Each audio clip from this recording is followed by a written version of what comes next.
What is good, y'all? Welcome to Let's Cap. Got my guy Chris B capping, and we got the new blood, Itachi. Bets by Itachi. I don't know. Yeah, hopefully some of you guys have seen him in Ski's chat and Chris's chat as well. But he's in there doing some SDQL stuff. Really impressed with the work that he does.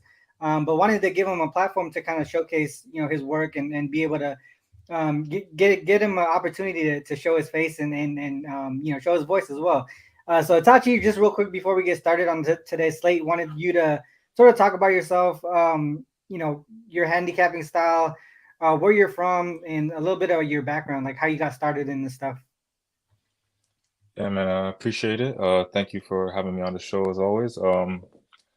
Excited to join you guys. I really look up to both of y'all, learned a lot from y'all. Actually, for those who don't know me, Itachi, I go by Bets by Itachi. Some of y'all may have known me from Ski's chat, Chris's chat. Been in the game for a while now, but just now getting involved in a lot of these shows. That's how I met a lot of good people, and a lot of people really like this information, so that's why I'm here to share it. Um, yeah, man, not professional by any means, just another guy that likes the SDQL, likes the information, likes to dive in, and just here to share that with y'all. So appreciate you for having me on. Really honored to be here. Let's get to it. Yeah, man. Real quick, you say you're not a professional, but your results are very professional. I'll tell you that Appreciate for that. sure. Appreciate that. But yeah, Chris, how's things going? How's yesterday for you? Yeah, so for people who don't know me, I'm Chris. Like, no, I'm just kidding. I'm good. I see. Yesterday was a good day, man. I went 3-1, and we went on that team total under for the Knicks yesterday. I know me and you had talked about that one. I'm sorry, not for the Knicks, for the Houston Rockets, and Rockets, yeah. also I put together a little two-leg money line parlay. That was the only thing that didn't cash, which was Toronto Raptors and Minnesota Timberwolves. Not really wanting to trust either team on the spread. Toronto never really showed up in that game last night, so that was the one loser. But we also cashed. Miami never showed up. I'm sorry, Miami never showed up, and that's who I had on the money line. And then we also had the Cavs plus 3.5, and had a live bet as well. Hit a live bet late last night with the Lakers and the Mavs. Third quarter over after first half was very, very slow pace. So looking to build on that, RC. It's been a really, really good week, man. Not trying to give any of it back to the books. Yeah. Yesterday I went 3-2. Pretty much took whatever I mentioned on the show yesterday. The only the my biggest bet though was the Heat, and they let me down. They let me down big. To be honest though, like I said, I think I posted on Twitter, but I think if the trade happened before I placed the bet, I probably wouldn't have made it my top play. We know how it is when news like that happens and the rest of the squad kind of turns up afterwards. I kind of knew it right away, but you can't really take those things back because if you try to bet the other way with a number that isn't the right number, you could end up losing both bets. So I kind of just stuck with it, hoping that it would turn out good, but it didn't. But we hopefully we get some money back today. All right, let's get into it here. Let's start with the Bulls and the Raptors. Tachi, I know you mentioned you're from Toronto. Let's start with you here Mhm. on your thoughts on this game, and I'll bring up the screen. Yeah, man. Of course, there's a big trade yesterday with Siakam going to the Pacers, and us getting back Bruce Brown and Jordan Nora, couple 3 first-round picks, I believe. And I'm assuming everyone's surprised. We came out and shot the lights out, 52%, 53% Hmm. from three, 23s versus 21% for Miami last night. They just did not show up. I kind of had that like look ahead spot after they had that overtime game against Brooklyn the other day. That was an unrested overtime game for them. That's usually a spot I look to fade. So I was looking at the Raptors yesterday, but after the trade, I just pulled back. We're going to obviously expect to see some regression here. We can expect to see them shoot 53% again. So we'll dive deeper into it. But for the most part, Raptors have been 50% ATS and over under at home. But for the past five as home dogs, they've gone to the under, but they've been 5-2 to the over with no rest. From the Bulls side, it looks like a bull spot to me, but I get hesitant with Zach LaVine. Hmm. They're 8-15 against the spread with him, and 12-6 against the spread without. And since he's returned the past 6 games, they cover the first three, but then they've lost the last three against the spread. They're 4-2 in that time, but when I look at the competition, we have 2 wins against the Hornets, 1 against the Rockets, 1 against the Spurs, and 2 losses to the Warriors and the Cavs. And the Cavs was the most recent one. They got blown out, I believe. But small sample size as a road favorites this season. They've been 4-0 to the over, gone over comfortably, but those are all against bottom feeders as well. Spurs, Hornets, Pistons. 3-7 against the spread on the road following a loss. To Which me, team? like for the Bulls, yeah, sorry. And for me, like I haven't I was betting on this team when Zach LaVine was out of there. They seem to mesh together well.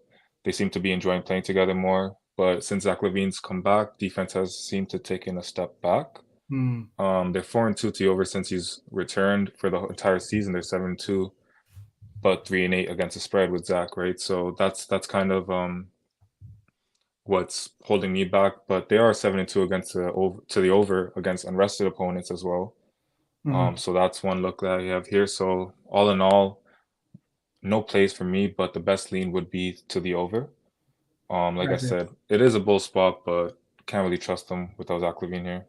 With Zach LaVine here, sorry. The over makes a lot of sense to me too. I know the number has shifted a lot from the open, right? I think just the pace of play for the Raptors, playing the second leg of back-to-back games, and also I think Chris, I think you mentioned this before too. Just if any team in the league right now in this season is on a second leg of back-to-back games, I believe it's been trending towards the over, right? Yeah, 56% to the over. And fade spot as well, 43.5 on the spread. So just by doing that, you already have some type of edge towards the more rested team, and towards the over. What are your thoughts on this one, Chris? Yeah, it's a difficult game. I agree with a lot of what Itachi said. Like as far as the spread, I don't think I'm going to be getting involved no matter what angles I find. But we make some interesting points to be able to back Chicago, and that's something that I did the other day. I took Chicago, thinking that it was a fade spot for Cleveland coming back home off that shopping spree and the win against Brooklyn in London, and they look absolutely miserable. They look pitiful in that game. So I won't be backing this team anymore. Like you don't have to burn my money but so many times before I decide not to want to bet against you. But looking at it from a matchup perspective, I think, just like taking away the craze and just looking at it from a matchup perspective, I do think Chicago has some matchup advantages in this spot. We know Chicago like to slow the pace down, even though they have been playing a little bit faster recently. I think Jakob Poeltl not being there should have been a spot where Bam Adebayo could have feasted last night. But when I went back and looked into it a little bit more, the one thing that kind of jumped out at the page for me, and I think it's going to continue to happen, is just the pace that this Toronto Raptors team played with. And when I was looking at it, I want to say their pace last night was, let's see, I had it pulled up. It was fast, It was really, really fast. It was 130.0 was their points per possession last night. And they were playing at a really, really fast pace. I think that continues, especially on the second leg of a back-to-back. So I think I say all that to say I think the over is the best play in this game as well. Also, I went in and looked at the Bulls with Zach LaVine versus without him, and the defensive rating does drop from 114. It gets worse. It goes to 117 when Zach LaVine is not on the floor. Yeah. So they give up more points because of course he can score more, and I think that's going to push the pace in this one, especially without them having a center. I see a big matchup advantage for a guy like Nikola Vucevic in this spot. So it'd be over for me as well, even with the total going up. That's the only way I could get involved in this spot. Yeah, it makes sense to me. One thing that I was looking at for the Raptor side, right on the second leg of back-to-back games. We look at them here in the spot, 5-2 to the over. I think what is apparent is the opponent team total over. Their team total over as well, but 6-1 to the team total over for their opponents. You guys bring up a lot of good points with the whole Zach LaVine piece. Not being able to play solid defense when he's in the lineup for some reason. I wonder. I feel like other people were missing too as well.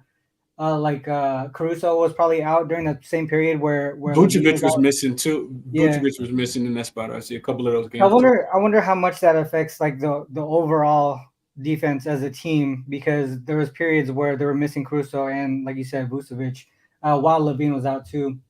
The other piece to it here, so that's one side here that I saw that looks towards the over. If you look towards the Bulls side here, and you look at them as road favorites, 4-0 to the over on the full game. I know I kind of been focusing more so on the team total over for the Bulls side, just because I know Raptors. Obviously, they've played some solid defense the last 2 games. But to me, I was watching that game against the Heat yesterday, especially in that first quarter. To me, it seems like the Heat had opportunities, right? They had open shots, they just didn't make them. A lot of them were like those in and out type shots, right? That went inside the hoop, hit the rim a couple times, and bounced out. So there was opportunities for them to get up and over their total yesterday. They just somehow missed them. But I don't know if the Raptors defense continues to be that way, because if we look at how they did, especially when they were on the road prior or right after the trade, it was a little bit different. So maybe these games here at home might start to flip the other way and hopefully go more offensive on both sides of the ball. I can only look towards the over as well. I know that, like I said, I know the number has shifted quite a bit from the opening number, but that's the only way that I can look. Real quick before we move on, what do you guys think about that Bulls team total over? I think you can't go wrong with it. Like, I forgot to mention too that since the trade, they've been pushing the pace. Like, I know they had a lot of games on the road, in the West Coast, but they were pushing the pace up until I think that flat spot against the Utah Jazz, the end of the road trip. The Utah Jazz cooked them, but they weren't able to put up enough. And then they came back home, divisional opponent against the Celtics, and that was like a flat spot. Yesterday, I believe it was a flat spot for the Heat, but since the trade, the one thing I can say about the Raptors, they're pushing the pace. They're looking to run. Manuel Cook quickly's out there, RJ Barrett's out there. It's a lot different than having Siakam and OG. Yeah. And also I want to mention from the Bulls perspective, they have 2 days rest versus no days rest for the Raptors. This is a spot that I typically look at almost every day to see, and it's actually been trending very well this season. Yeah. I don't know if you have the time to pull it up, but it's when the opposite team has more, and then the other team has more than a day's rest or 2 days rest. 2 days, right? Yeah. I typically look at it since 2021, but I also did want to mention how well it's doing this season. Yeah, that makes a lot of sense. Oh, it's actually active on a lot of games today. Yeah, so like if you look at it the other way, like it's basically there's 3 active spots today. I did want to mention this actually. So since 2020, you see the private chat on the bottom on the right side. You could toss it in there, and I could grab it. You just copy and paste it in there. Yeah, just copy and paste it into the private chat, and I can grab it. Okay. I'm actually on a different device than my computer. Oh, okay. Yeah, that's the issue. Yeah, but I can DM it to you if that's okay. But like, I was just looking at it from the Dogs' perspective, I guess. But basically the other side, like I typically look at the spot from 2021. It's hitting a roughly just under 60%. But I just wanted to mention that in 2023, it's also 19-7 when you do have the rest advantage. Gotcha. I believe the last 10 or 12, it's gone 10-1-1. Yeah. Just simply the rest advantage, no other added parameters, right? But since 2021, I looked back and I added road favorites against the conference, and it's another strong trend for the Bulls. 19-9 against the spread, covering by an average of 4, 67%. Since 2021. Yeah, and conference. But yeah, basically what you have, it's roughly 32%, right? It's a fade spot. Yeah. It's a fade spot for the Raptors here. It's actually active on 3 games today. Shit, if you just do that in general, it's already pretty good. Yeah, that's what I want to say. So like I want to mention like in 2023, like if you look at it, it's 67%, but this is why specifically I like the SDQL, because if you look at it versus home versus road, that's where you see the actual advantage. So when you look at it on the road, it's roughly 50%, but when you look at it at home, it's 77% around Yeah, there, sure. I roughly. think I Yeah. got it the other So way around, but it's pretty much the same what you're saying. yeah. So So you're looking at from the 76.2%. Yeah. yeah, exactly, right? So when you look at it simple as that, just the season being at home, having that 2 days versus an unrested opponent, you're hitting at 76%. But sometimes I just like to get more of a sample size, so that's why I look back to 2021. But the road favorite today Yeah. against the conference, they've got the advantage, and that's why I wanted to mention the home road split because there's 3 games active today, but all 3 are road games. Yeah. So I wanted to Even the dog look here makes a lot of sense too. So yeah, I like it. yeah. I like it. All right, let's move on to the next one. The Wizards and the Knicks here. I don't have too much on this game specifically. I think we talked about the Knicks yesterday a lot about their pace of play, their defense, opponent team total under, and all that stuff. A lot of that stuff. Actually, I mean, it's pretty much the same today, right? I mean, they took care of business against the Rockets yesterday. The second game of back to back is where against the rested opponent. I mean, I think we just looked at it here, and it trends towards the dog in the situation towards the Wizards here. Sorry, yeah, towards the Wizards, but I don't know if I could put my money on the Wizards at this point. The other thing to look at here, Knicks, if we go to team equals Knicks, and we go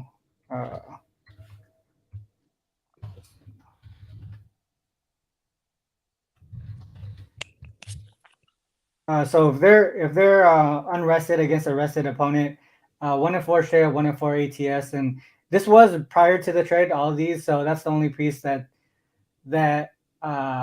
is different. Also, well, I guess they're all road games and they're all dogs, so not exactly the same situation. But as far as like the rest advantage or disadvantage, they tend to struggle in that spot. But I don't know if I could back the Wizards here. Chris, what are your thoughts on this one? First, that I'm never backing the Wizards. It's like no, not never, but yeah, I'm not backing the Wizards in this spot either. See, especially when we just like like you said, this for me, this is like a rinse and repeat type game. I'm looking at this Wizards team. They're coming off a loss, an 8-point loss as a dog as a home favorite to the Detroit Pistons. So if you can't beat Detroit, best of luck trying to beat the Wizards I'm beat the Knicks in in New York. So last 5 games, I look at this Knicks defense, 104.8 net rating, defensive rating, RC, which is second behind only the Cleveland Cavaliers. Also, they didn't have to travel anywhere either. 3rd straight home game, even though it's the second leg of the back-to-back. They do have that potential look-ahead spot. Not sure if this was mentioned or not, but they do play Toronto on Saturday. And you just see the trend towards the unders. They went under 3 straight games, 9 of their last 10. They've held 3 straight opponents under 100 points. And in the 4 games with OG Anunoby and Jalen Brunson, they're 4-0 straight up, 4-0 against the spread, 4-0 to the under. They're averaging 113. They're giving up 96.7 points per game. So like those things kind of jump out to me. And when I think about why I watch the Wizards play a lot, when I think about why they struggle, for me, it's because they lack rebounding. They can't stop anybody from getting inside the paint and getting whatever it is that they want. Daniel Gafford tries his best, but he's not enough. And last 5 game stats all point to that, right? Washington bottom 10 in rebounding, Knicks top 10, Knicks top 5 in defending the 3, Washington middle of the pack, Washington 16th defensive rated, and the Knicks are 2nd defensive rated. So you've seen the Wizards actually play, at least try to play a little bit more defense because their offense hasn't been clicking as much. So for me, this was an easy one towards the team total under for the Washington Wizards. I think I got it last night at 112.5 when it first came out at plus 100 on DraftKings. And that's the way I would look. And the reason why, the other thing I'll mention is the New York Knicks aren't necessarily the greatest offense. So they're going to go through spurts where they don't score in the game. Yeah. And that's why I don't think that the Wizards are going to be able to get to their team total. I know that can throw people off just a tad bit, but when you think about how high the Knicks team total is, they don't have to score that many points in order to win the games. And you've seen the Knicks go under their team total and still be able to win the game comfortably because of their defense. Also, these 2 teams, this is the 3rd matchup this season. I see. These 2 teams just played. One of them was with OG Anunoby. The most recent one in DC happened like 2 Saturdays ago, I think. But the Wizards are 0-2 straight up and against the spread versus the Knicks this season. Both of those games going under. And the Wizards have averaged 102 points per game. I think they scored 100, 105, and 90 and 99 in those 2 games. So both of those games happening in DC, of course. But I don't see anything on this Washington team that scares me offensively. Post-game interview, Tom Thibodeau talked about no other place he'd rather be in the world than in the Garden.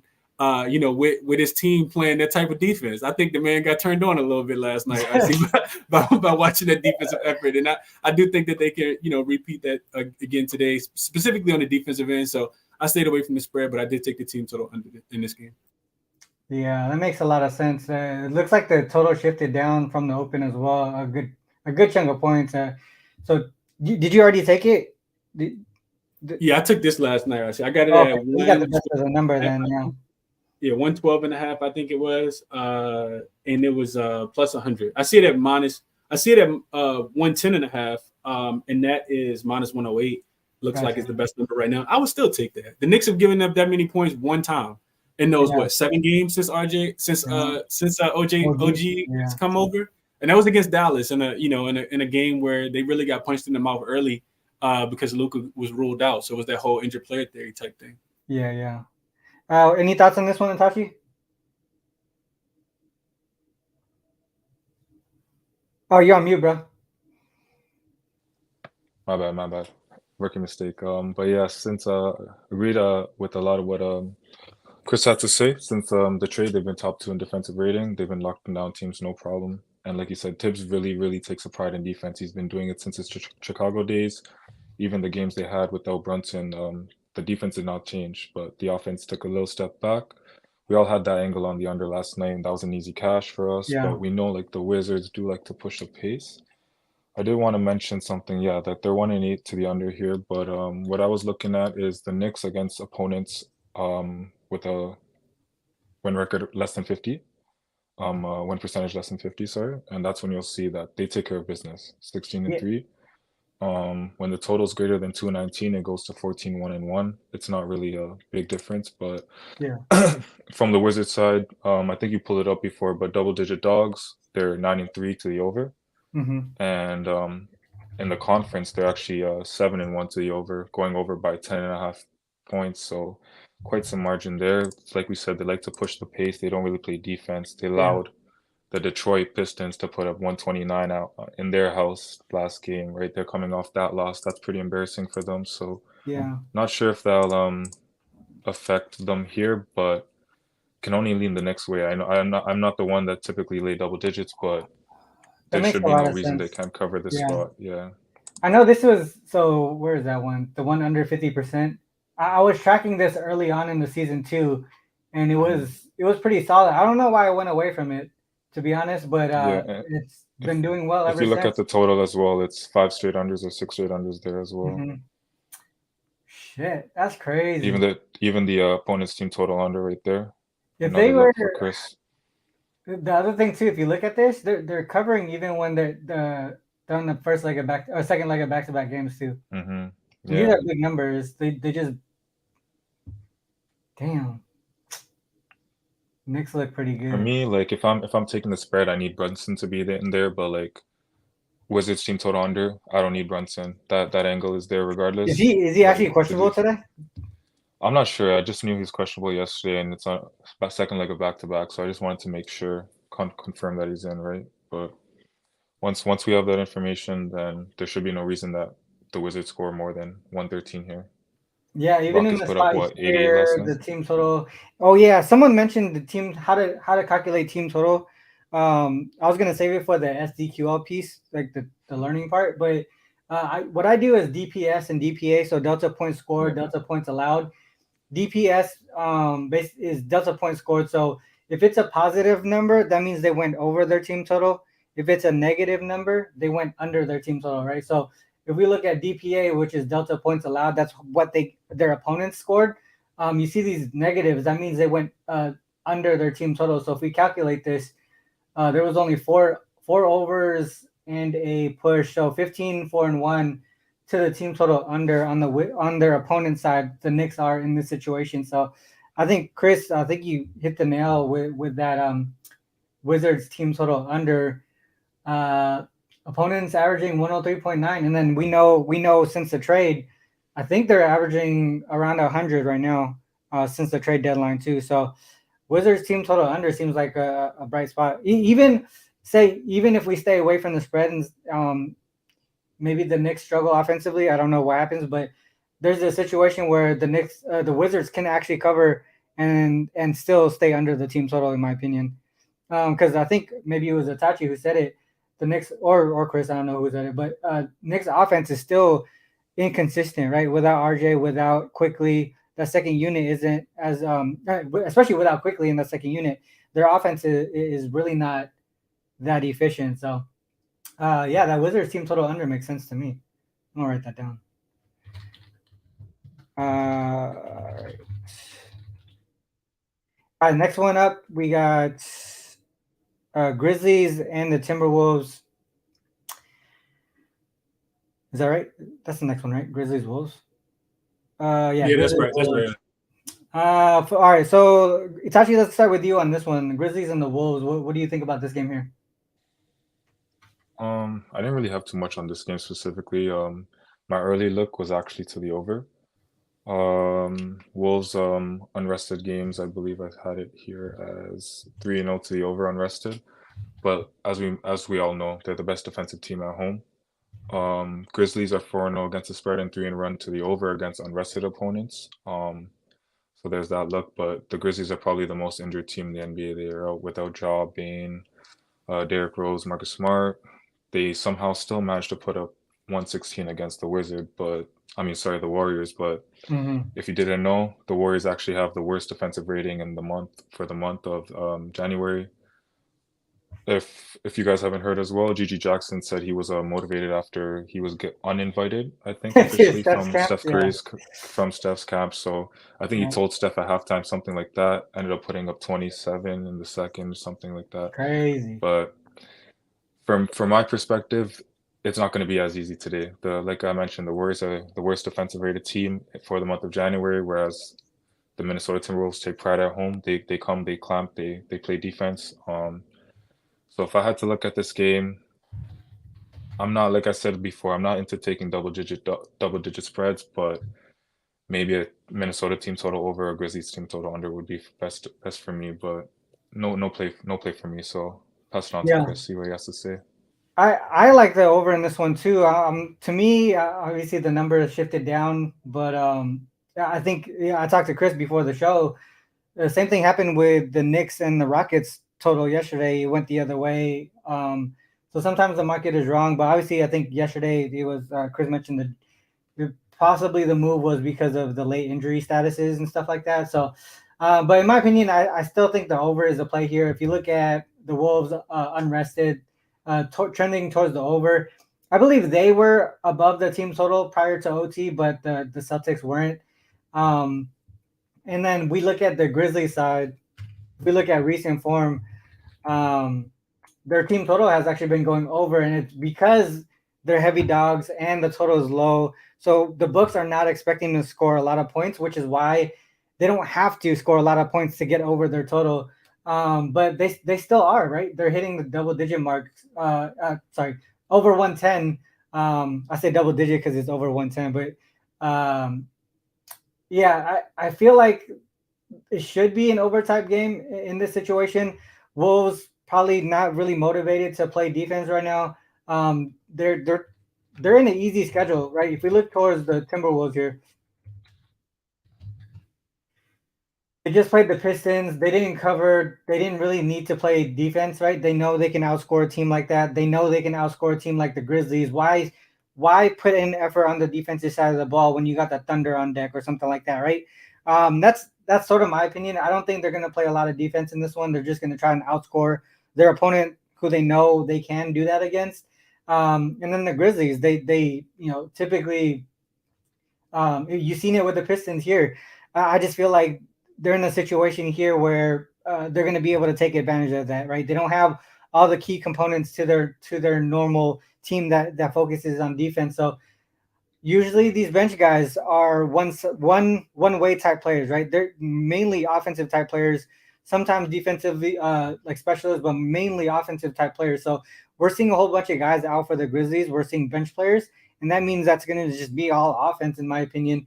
And if you look towards the Grizzlies real quick, and I just look because Bane is out, Ja's out. Obviously, I just looked at a couple games here. They did go up and over their team total in the last one, which was just against the Warriors. they struggled against the Knicks, but everyone has, right? They went up and over early on in the season as well. So there's still instances where they can get up and over the total, I think, in my opinion. And with the total coming down, you're getting more you're getting more room. You're getting more room, and I don't know. To me, it seems like the overplay is the way to go here. Let me just grab this real quick. I might have actually had this saved too, Chris. 15, 6, and 1 to the over. I bet you it's the same trend that I had saved. Yeah, it's exact same trend that saved that I just had saved as a hyperlink. Okay, so 15, 6, and 1 to the over makes a lot of sense to me.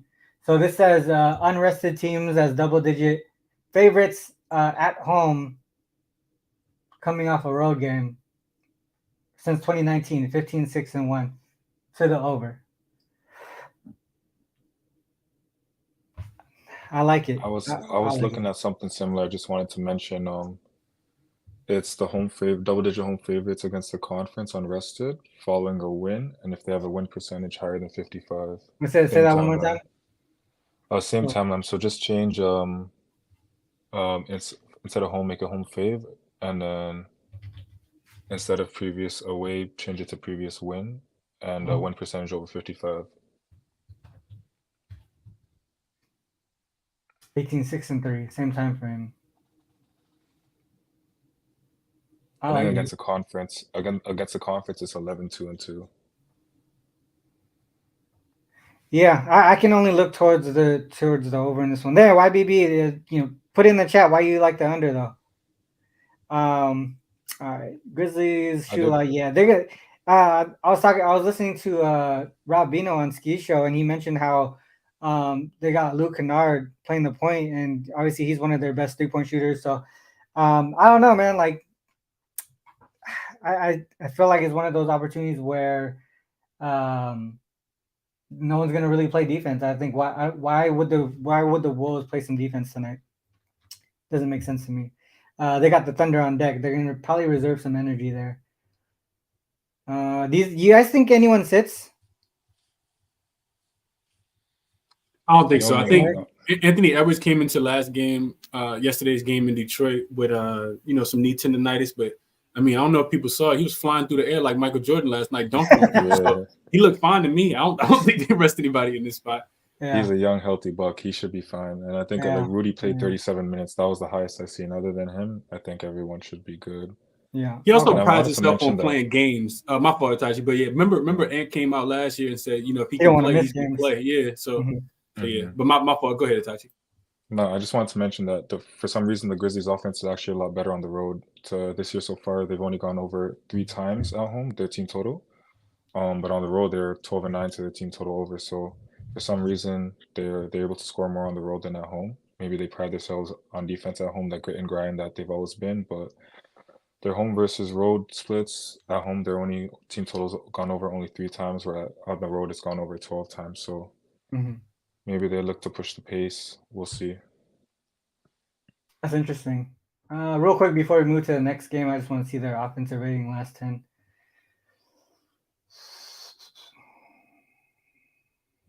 Still 25th. It's weird because they were putting up a good chunk of points. If we look at last 5 here,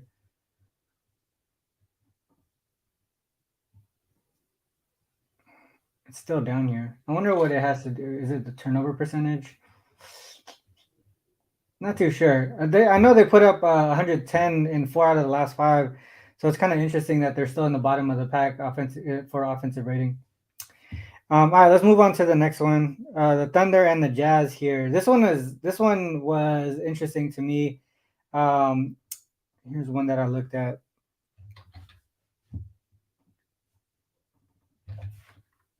So since 2015, in the previous 4 games, they only had 2 days of rest, and then they're on 1 day of rest here. So basically, they had 2 back-to-backs in a row, and this is and then 1 day of rest from the last back-to-back. So it's not a crazy percentage, but it's a high volume, record here, 43.6%. So the initial look is towards fading them in this spot. So looking towards the Jazz. But the way that I was looking at it actually was towards the Jazz team total over.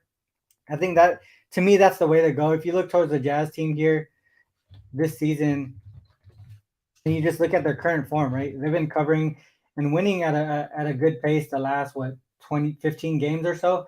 6 in a row here, 6 in a row here. Look at their offense in this span here. Sorry, what was it? They've only gone under their team total 3 times in the last 20 games. To me, that's the only way that I could look. I think they just continue to get it done offensively, whether they cover or not. I know the Thunder in their side, I feel like their defense. There was a period where they were towards the bottom of the league for defensive rating, but they picked it back up. So I mean, I don't know exactly where to go. I didn't take anything on this game, but my initial lean is towards the Jazz to at least get up and over their team total. Yeah, so they were giving up points here in this cluster. And then 3 games here, they played some solid defense. But if you look at who they played the Blazers and the Magic, Lakers. That was just a high total in general.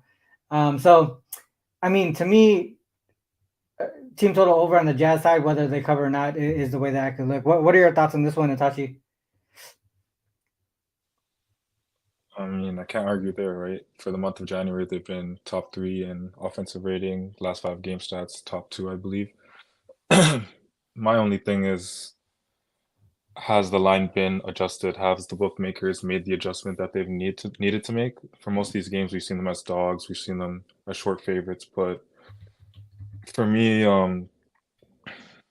for all of a sudden back-to-back losses for the Thunder and everyone's off the ship all of a sudden, they've been the best ATS team for like the past 3 years. We know that they come out and compete every single game. As many times as we've thought like they're gonna come out and take a day off, they have not. They can't always keep up with their opponent, but they do always come out and put an effort. And for me, I can't see a short -3.5. Like I know they're off of back-to-back losses. And the thing is, the numbers don't support it either. I was looking at to see how road favorites do after back-to-back road losses, especially competitive teams over 60% win rates, and they're actually 8-17 against the spread since 2017. So that's a 68% fade spot. So if I were to lean one way, I would agree with you. I would lean towards the Jazz team total. They push the pace, they run the offense the way they want it. They've been clearing this number pretty easy. So yeah, that's pretty much all I really have on it. Yeah. JB Brown in the chat, Thunder beat the Jazz by 14. I just looked at that right now because since you brought it up, look at the roster for the Jazz that game, the starting lineup.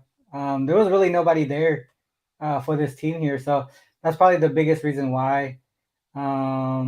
These guys were pretty much almost at full strength. I think they were just missing what's his name?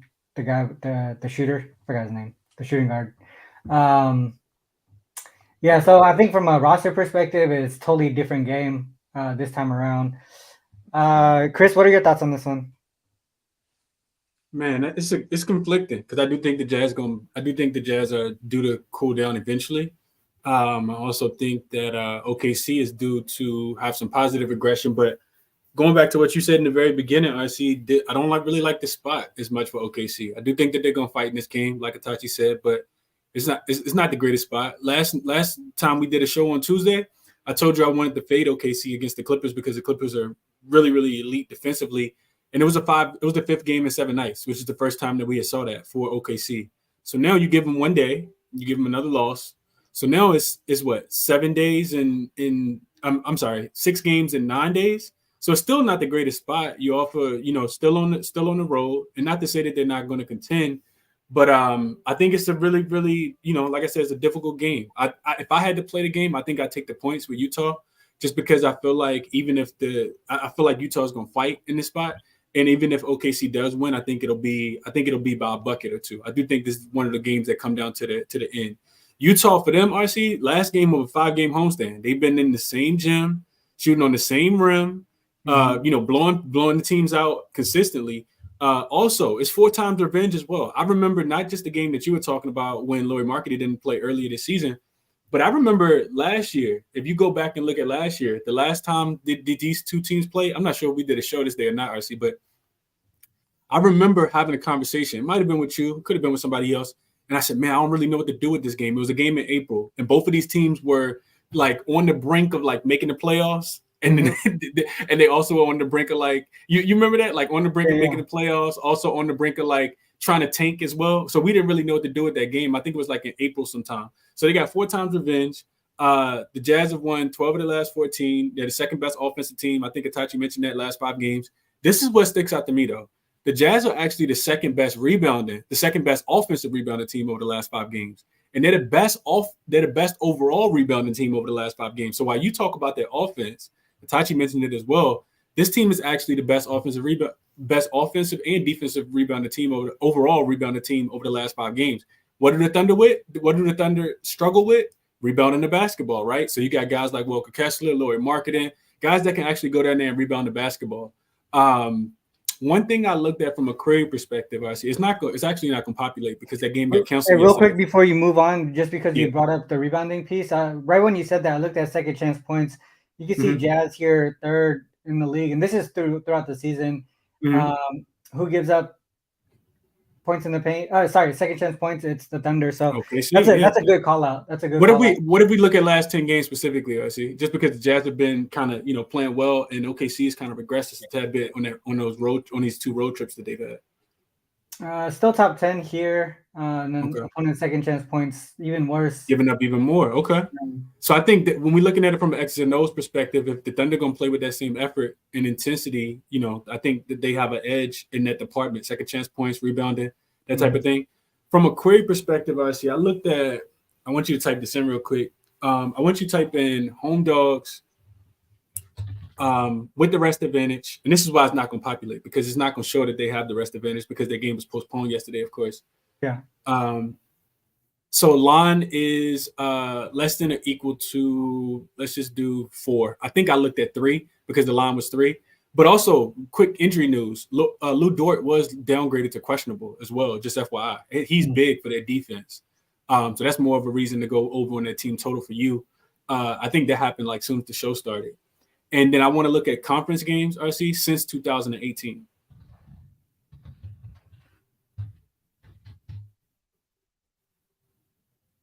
You're looking at the spread? I'm looking at the spread. I'm looking at so what I had, because I had typed in 3 when the line was a little bit shorter. They were 60-55 straight up, and which is 52%. So these teams actually win those games half of the time. And they're 65-48-2 against the spread, which was 57.5%. If you look at this query, I see over the last 2 seasons specifically. So you just type in, I think it was 2021. You see a big under trend. And I'm scared to take the under. But that's a really strong trend towards the under there. And the under kind of makes sense with OKC losing 2 games. You would think that they would, regress defensively, but OKC's offense has been just so good recently. I'm sorry, Utah's offense has been so a little conflicting, not really wanting to, just blindly back the trend, but you can see all the unders. Pretty strong trend towards the under over the last 2 seasons. So really conflicting game, but I think if I had to play it, I would be looking at Utah plus the points, thinking that they could, keep this thing going at home. Okay, so real quick before we move on to the next one too, I was looking at these high totals for both of these teams. So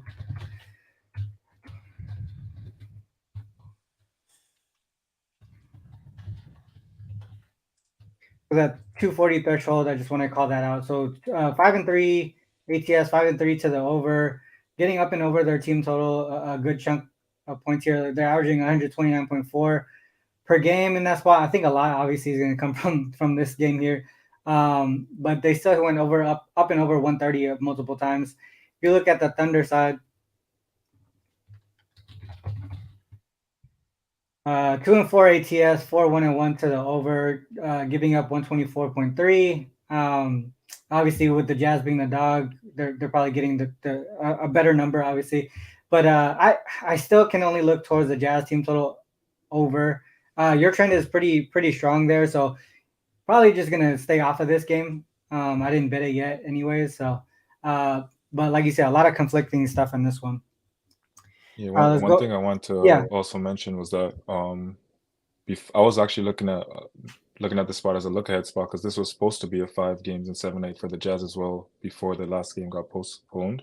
Mhm. So it was supposed to be 6 games and 9 nights versus 5 games and 7 nights. So that would have been tired legs as well. But with the game being postponed last night, can't really look at it the same. So Yeah. just wanted to mention that as well. Yeah, that makes a lot of sense. Makes a lot of sense. So what is that? 4 days? 4 days total of rest, right? Because they I didn't think face to yeah. the Now 13th. Yeah. they're Let's see. Let's just look at this real quick.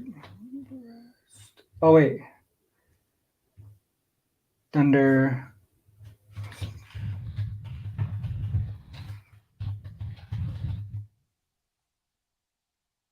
Okay. All right. Yeah. Like I said, I think the Jazz team total over is the way that I could go. I think Chris, you said you would think about taking the spread on the Jazz side, right?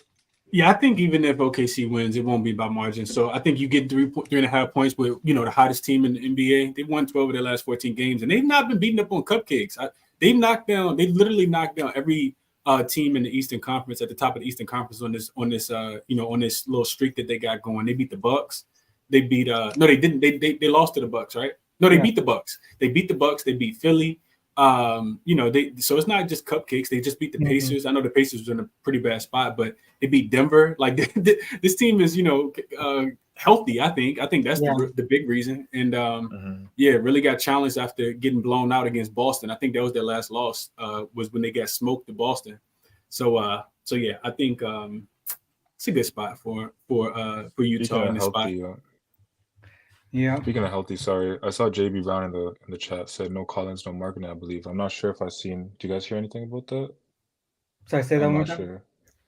I saw in the comments, the chat. Sorry, JB Brown said there's no Collins and no marketing. No, I think that was I was the previous game. There was no Collins, no marketing. For the last game. Okay. Yeah. I believe they're in today. Otherwise, I haven't That's I didn't see anything about that. That's why I just want to. All right, last game on the board, guys. Pacers and the Kings. Tachi, let's start with you on this one. Yeah, man. So obviously the Kings are sliding right now. Their defense has been terrible. They're back off at home after a 5-game road trip. They've lost 3 straight. The last one they actually had the chance. They were up 20 plus against the Suns before the Suns turned it up. Kevin Durant turned up, and they ended up losing by 2 after Malik Monk fouled KD. We were on the under that last game, but obviously this team lacks defense, and it's hard to go back to an under with them. But that is the way we are leaning. This is a revenge game for Sabonis, and I was quite surprised actually. I saw earlier today that Tyrese was moved to questionable, but I think he just got listed out. I'm not sure if he was trying to rush back just because he wanted to face the Kings or not, but I'm not sure why he was even thinking about it. But if he's not playing, then obviously the Pacers lack some depth here after the trade yesterday. They got rid of Bruce Brown and Jordan Noor. Bruce Brown has a significant role. Jordan Noor not so much, but he still has a relevant role. He's stupid. Fucking skis out here too, eh? But the trade obviously shows that the ownership of the team believes that they have a chance this year. It's a big boost, big moral support. So I'm sure the Pacers want to take every game seriously now. They're probably going to make a push for the playoffs, try to push for as much as they can. But my top look would be like obviously without Tyrese, they've gone I think 4 straight unders now. Let me just pull up. Yeah, so without Tyrese, they're 2-5 to the under this year, but it's 5 straight to the under right now. However, counter thought is the Kings at home against the non-conference. They are 6-1 to the over, and there's some margin there, but there was a double overtime, so that kind of throws it a little off. But at home as well, yeah. I got you. And then I had a spot here that I was actually looking at. It's kind of something we talked about before. Like I kind of have like base queries that I start with, and then I kind of dive deeper into it. So Those one that I looked at is since 2021, non-conference home faves, with rest and no, with rest before and with rest after, facing an opponent that's on the first game of a back-to-back. So the home fave is rested and rest before. Yeah. Is that right? And then their opponents are on the first leg of a back-to-back as well.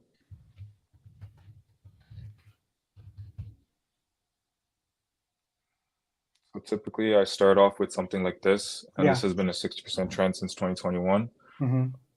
Like personally, I like to dive deeper in sometimes, just look at how different situations react to, like, I mean, how the trends react to different situations. So the first thing I looked at is coming off a loss.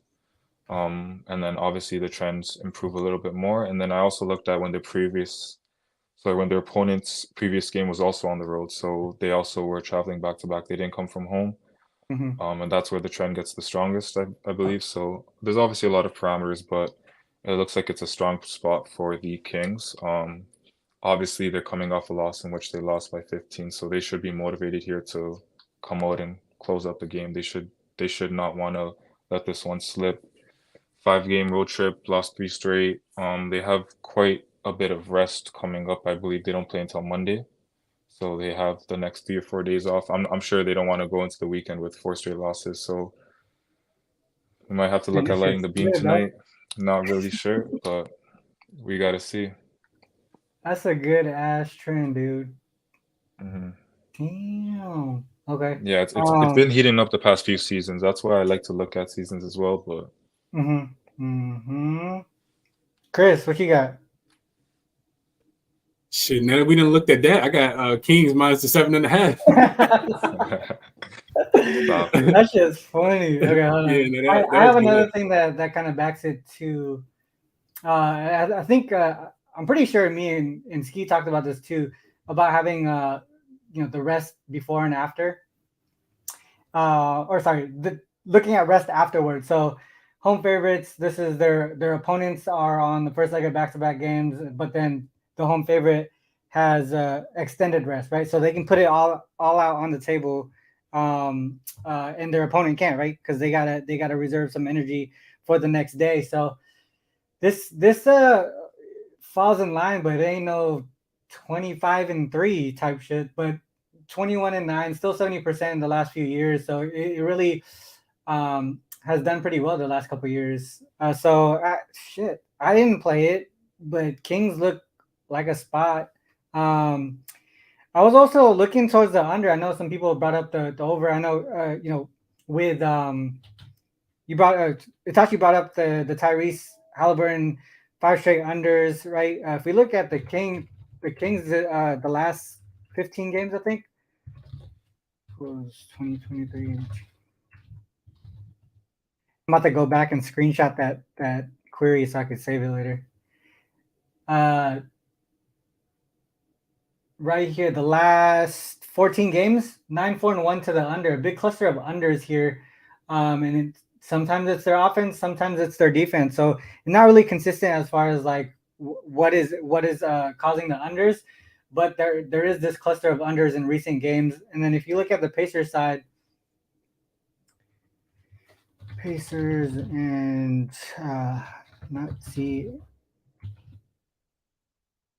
non-conference road games, 5-0 to the under here.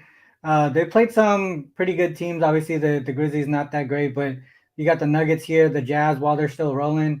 Timberwolves are good. Rockets were decent, prior to January or whatever it was. So for me, the under was the initial way that I was looking. I think there's another one here. So Pacers.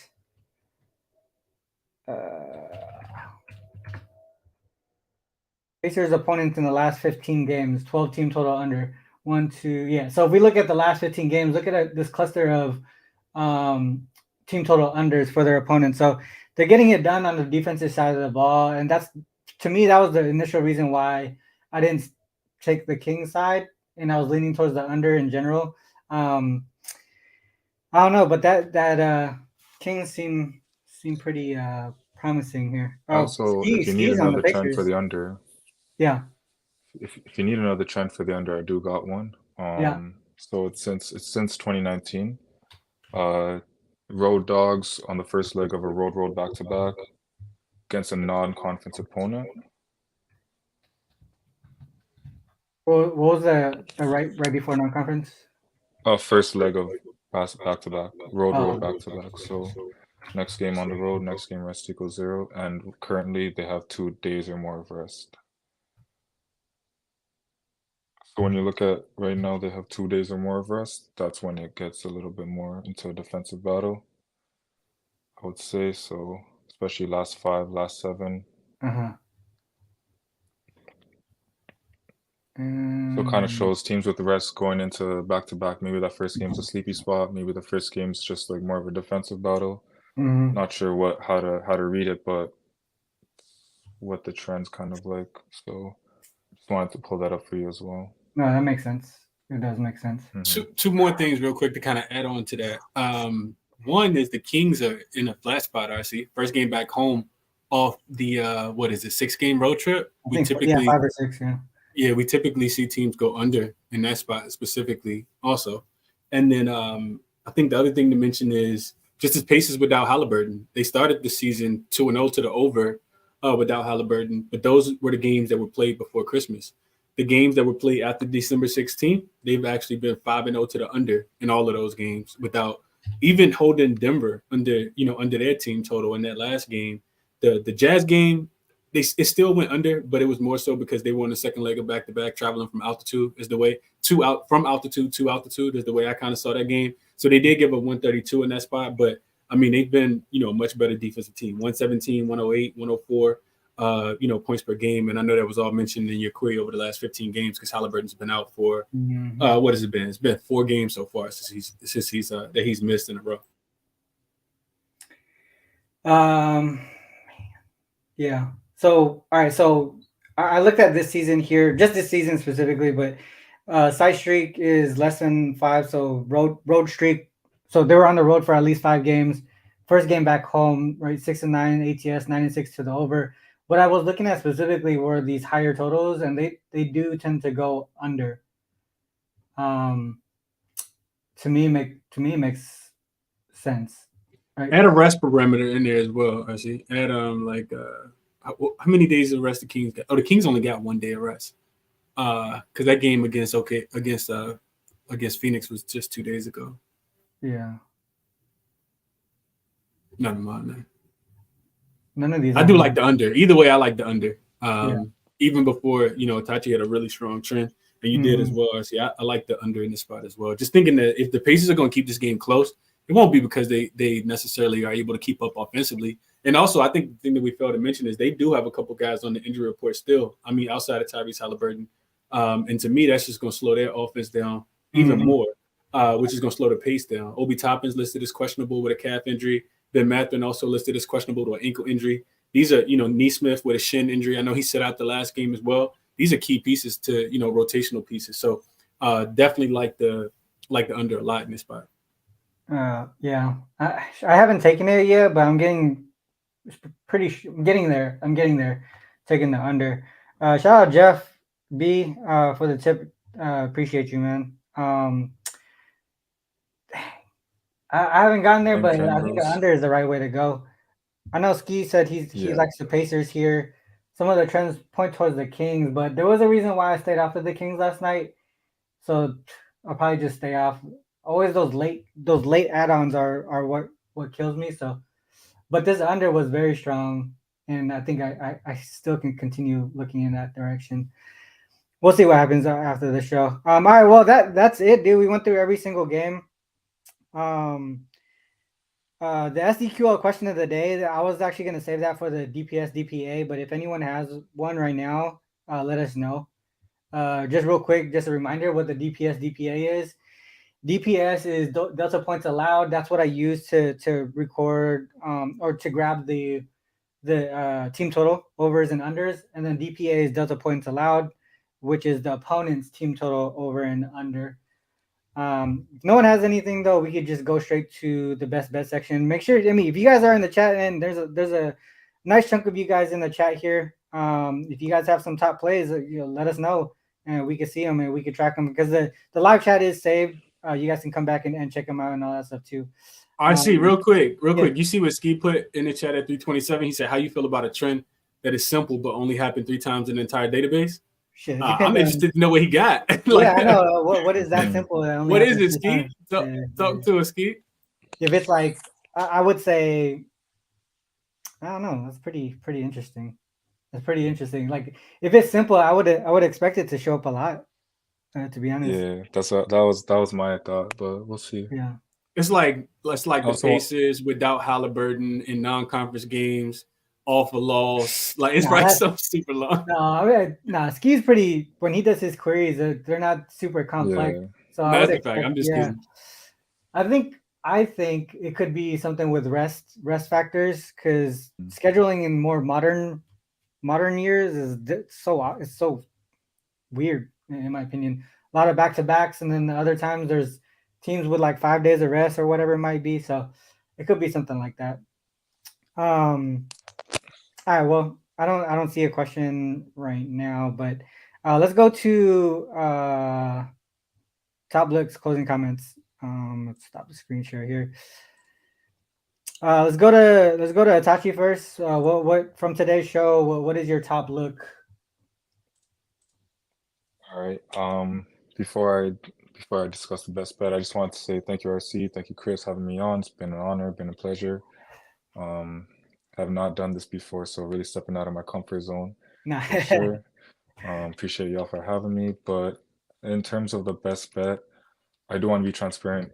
I did not make any bets yet, and I usually don't until the last injury report. That's typically how I bet. I always make my bets, then tweet it out right after. So if I do bet anything today, you'll see it on my Twitter at Bets by Itachi. From what we looked at today, I was hesitant earlier waiting for the Tyrese news, but if I had to take a pick, I mean, I expect the Kings to get it done, but it'd either be that or the Pacers team total under. Still got to look into the Kings defense. Can't really trust the Kings defense, but I think a stronger play would be an over in the Toronto game. They've clearly been pushing the pace. Zach LaVine's back, and he's not been playing any defense. So from that perspective, both teams are just trending towards over. I wouldn't be able to look at an under in that game, so that would have to be my top play if I had any play today. I like it. I like that. Okay, Chris, what do you got? We going with if it ain't broke, don't fix it. We looking at the Washington Wizards to not score any points today. We looking for Tom Thibodeau to be smiling on the sideline because OG Anunoby is a defense within itself, is what he quoted. By what he ended up saying last night in the post game interview. I see. So give me the Wizards. Team total under one. I think it's 110.5 right now. I'm comfortable taking that number as well. I do think that looking at this Washington, looking at the Knicks offense, it's not the greatest, like we kind of talked about. I think I got them shooting like 47% from the field and about 37% from the 3-point line. That's with Brunson in and the games that OG. They played 5 games together, and they're only giving up 101 points per game in that spot because their offense also isn't super elite. So I do expect them to rely on their defense to slow this Washington Wizards offense down a lot. Like I said, these two teams have played twice already, one with OG, one without OG. The Wizards have scored 105 points and 99 points. So they're only averaging 102, and I don't think we see a lot of pace in this game tonight. I think the Knicks slow it down. So give me the Knicks to hold the Wizards under 110.5 as the best bet for today. I like that. I like the stuff that we saw on that trend as well. I totally forgot about it because we talked about so much stuff. All right, so for me, I did take this last night at a bad number. The Grizzlies and the Wolves. I took the over actually, and the number came down to what 214.5 now. To me, I just feel like this is a situation where the books continue to give them too low of a number as far as the team total. They've gone over their team total 5 of the last 6 games, and the Wolves on this side, you just saw what they did yesterday. They don't take these games seriously against these lower tier opponents. The Pistons got up and over their team total. I think the Grizzlies can too, even with their messed up lineup.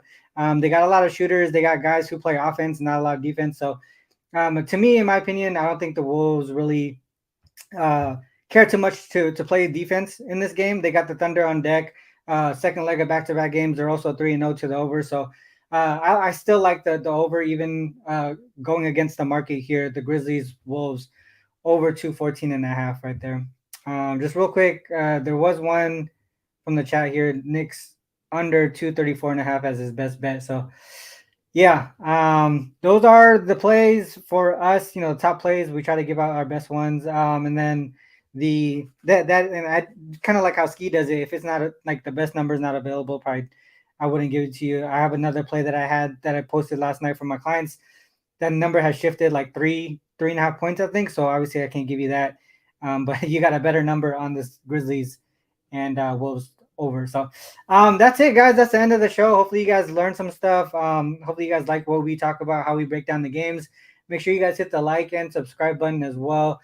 Make sure you follow Chris if you haven't already. I mean, he has his spaces every single day. Every single day he's breaking down the games, giving people the platform to speak out and give out their analysis as well.